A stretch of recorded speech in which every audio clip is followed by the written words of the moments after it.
Today I'm working on Letters in Motion. I hope. A lot of people ask Courtney and I why we donate 10 cents of every cup sold from our coffee house to building libraries in Nepal. In 1991, my Uncle Joe and Aunt Tana started to be missionaries to the Tibetan refugees in Nepal. They served there for 2 years. My aunt became very sick with typhoid fever. They flew out of the country into Thailand. When they flew back into the country, the plane crashed. My aunt, my uncle, my 5 cousins, all perishing in that plane crash, along with over 100 other people. He is now in heaven, and he is my best friend, but now he's disappeared. Where is he? He is in heaven, all his family together. When the news reached back to the States to my grandparents, Jerry and Martha Sellers, they picked up that small work that my Uncle Joe and Aunt Tana started, and it grew exponentially. Their story inspired thousands of people to do their own type of mission/humanitarian work in Nepal. I grew up my whole life hearing about my Uncle Joe and Aunt Tana, seeing pictures of where they lived, hearing stories of how they truly gave and sacrificed literally their own lives to be able to follow the call that they had on their own life. 5 years ago, I'm always blurry on dates, but my grandparents passed away, and my parents soon to be missionaries to Nepal. So here was my moment, my chance to finally see the place where all these stories came from my Uncle Joe and Aunt Tana and my granny and pappy, and now my parents are going over there.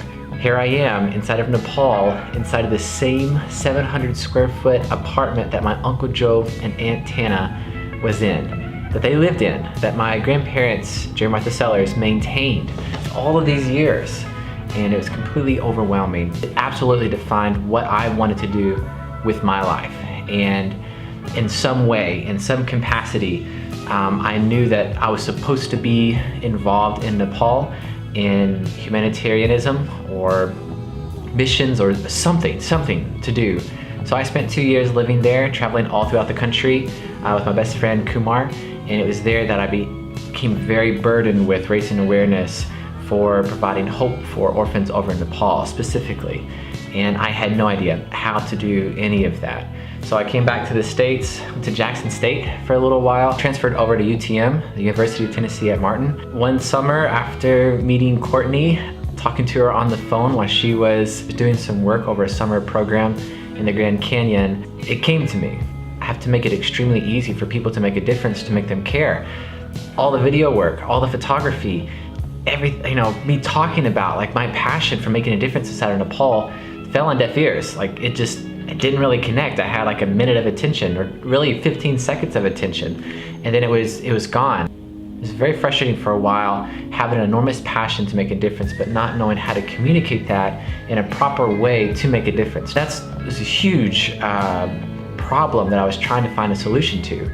While talking to Courtney over the phone, it just came up. Why not a letter writing campaign? Just write letters. That's extremely easy. It's been done before, but let's film everyone writing their letters, putting them into a bag, flying to Nepal and delivering them over to orphans in Nepal, and then film that reaction and show them that in 10 minutes that they can make a difference, that it does matter.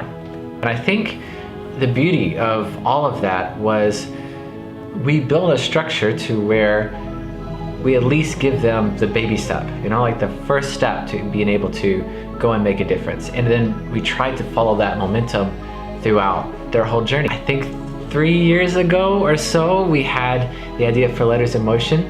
We incorporated that into a 501c3 nonprofit. And then from there we said, okay, let's collect 3,000 handwritten letters. Let's go do that. 3,000 seems like a good goal. Let's just go after that. So I got all my friends together and I said, hey, we gotta write letters. And they're like, okay, we're gonna write letters to orphans over in Nepal. I said, but we gotta think about it on a whole collegiate level. We gotta get everyone involved. In 5 months, we collected over 3,000 handwritten letters. We designed shirts and raised over $30,000 worth of product. And we signed up travelers to be able to go and take the letters over to Nepal from Bethel University, Union University, and UTM. Huge amount of success. All the letters were packed into duffel bags. We were sitting ready to go, and then earthquake hits.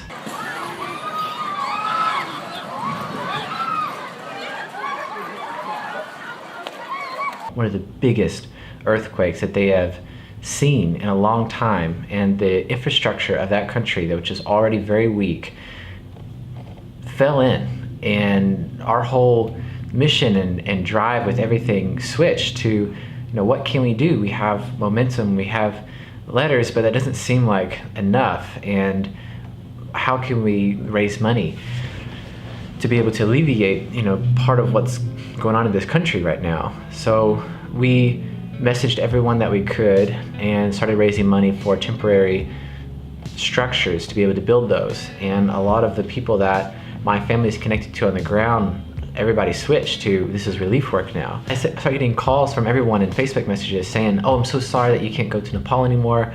I'm sorry that your trip's canceled, and nothing was canceled. And then I had all these parents calling me saying, you're not taking my baby over to Nepal? And I had a really hard moment. And part of that was, here's all the letters packed into duffel bags, here's the money raised.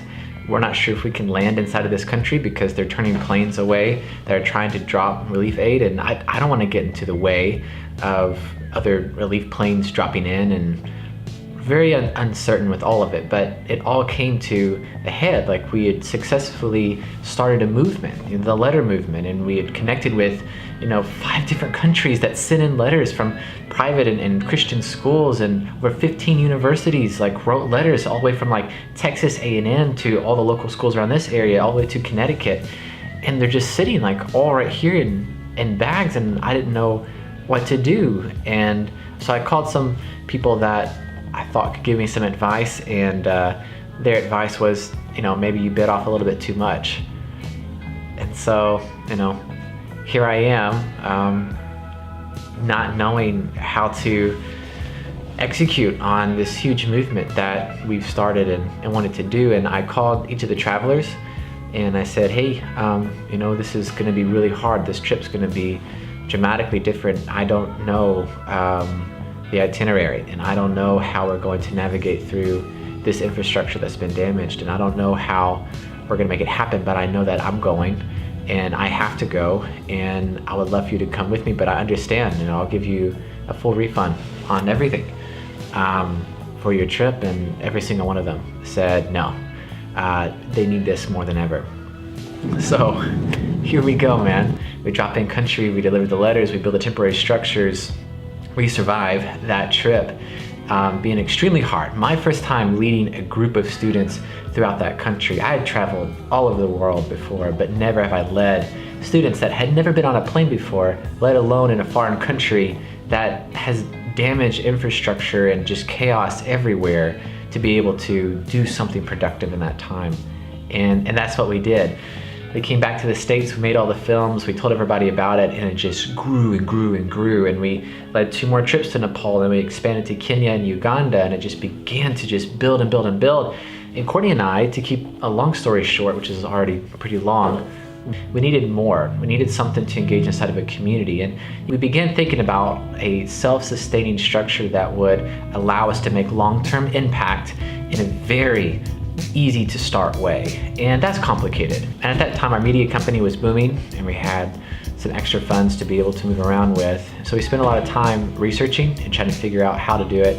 We bought a ton of product from Nepal and started selling product, L&M apparel, which didn't work out very well. And then we started Motion Outfitters, which was letters in motion, Motion Outfitters, but didn't really work out that well.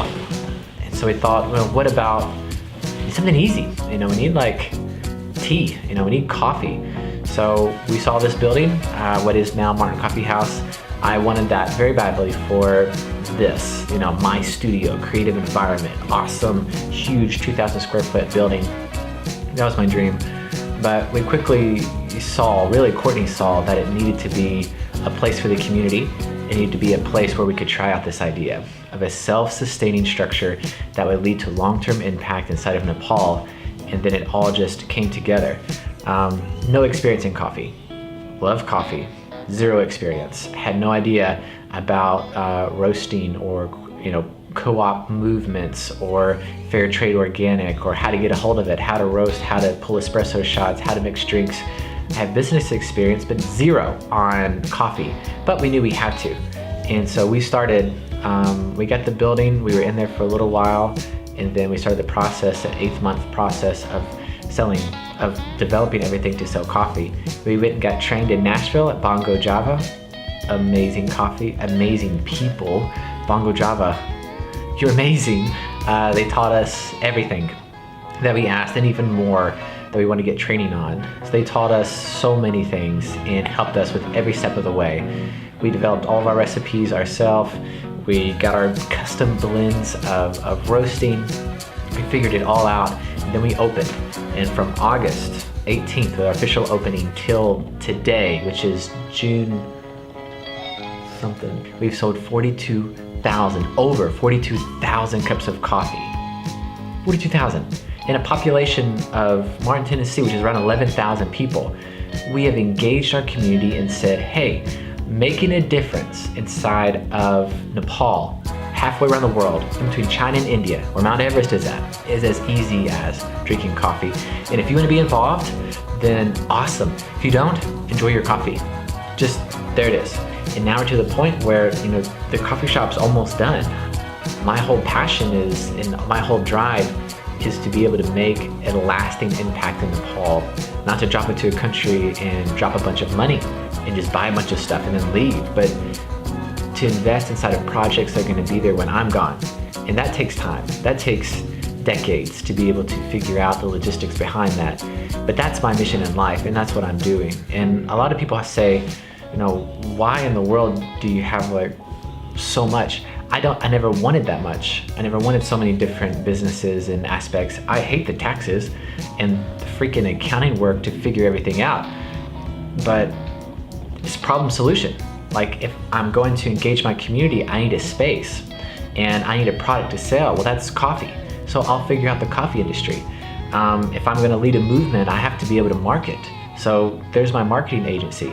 If I'm really gonna create, financial stability for me and my wife, that's going to be real estate. There's a real estate company. If I'm going to, be a positive influence inside of my town, inside of Martin, Tennessee, well, we have to brand this. We have to push this. That's Good Morning Martin. And it just goes on and on and on about everything that we have and that we've developed and we've pushed inside of is all for a reason, and that reason is to make a lasting impact inside of Nepal. I never wanted so many different aspects. It's extremely complicated to navigate all of it, but it's 100% necessary. And anything that's not, we just cut it and move on. And that's happened with several businesses that I've tried and completely failed at, learned from, and then moved on. But this is a lot of talking, I know that, and it's more information based than I originally thought it would be, but this is why, this is my whole mission and passion in life, is to be able to make this impact and to do this. And this is everything. This is why I do everything. This is why I wake up in the morning. And I wanted to share that with you. So if you've made it to the end of all of this talking, thank you. I hope to be able to inspire more inside of really giving a practical approach of what it takes to make an impact. Practically making an impact. Yeah. Thanks for watching. See you tomorrow.